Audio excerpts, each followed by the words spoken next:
had this super slow. Okay, good afternoon, everyone. So today,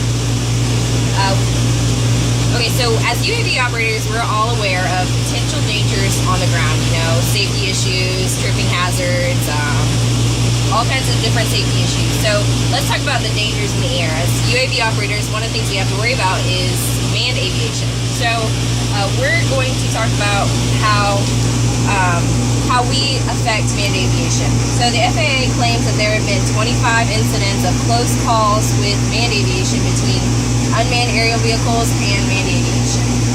So today we're going to talk about how the UAV should be regulated, because that's a really big number of incidents. So one of the first points that we're going to talk about is safety. So the CNN reports that just in the past 3 days, there have been 3 planes that have come into close quarters with manned aviation. So 3 unmanned aerial vehicles coming into contact with actual airliners. So and actually one of those aircraft was actually delayed because of a UAV, because they were going to fight a fire in California and they couldn't get right on target because of a UAV was flying around them and they didn't want to hit it. So it's important that we be regulated to avoid incidents like that. If they had, if the reason that it was an issue is because they were flying around in no-fly zones, obviously. This quote from Senator Charles Schumer, he's a supporter of geofencing, which is basically an application that is installed on the UAVs that limits them from flying into no-fly zones. And he says the FAA has to toughen up these rules before a tragedy occurs, because if a drone were sucked into a passenger airliner, that would be a true tragedy. So I completely agree with him. We don't want anything to happen. A close call is one thing, but an actual incident, that would be terrible. So therefore, flying UAVs is going to happen. I mean, we already see private UAVs, we fly UAVs as operators, but it's crucial to do it safely so that we avoid any incidents. My second point of why UAVs should be regulated is to prevent further illegal activities from happening. For example, the CNET reports that a private drone, not very big, it was about 60 pounds, had crashed into a prison wall, and it was found to be carrying drugs, cigarettes, heroin, and even cell phones.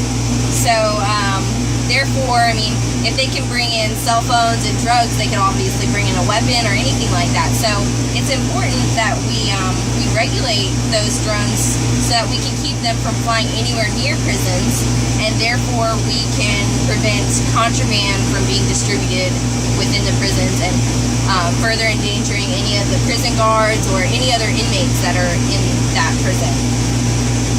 Also, so therefore, the safety of UAS needs to be better regulated. That's the main point, so that UAVs don't get damaged, that manned aviation doesn't get damaged, so that illegal activities aren't happening. So if we regulate UAVs through things like corridors or different ways the FAA is experimenting with regulating them, also with the, like I said, geofencing, it's an application that will be legally that will obligate anybody who makes UAVs or uses UAVs to use them. And finally, we can avoid any of those incidents that we talked about, those close call incidents, and as well as keep prisons safer, any type of areas safer, and also keep further manned aviations from crashing. Furthermore, safe flights mean opportunities for us. So if we're going, if we fly safely, then we can have more opportunities to further explore anything else that we want to do in aviation. So anything we want to do with UASs, I should say. Thank you.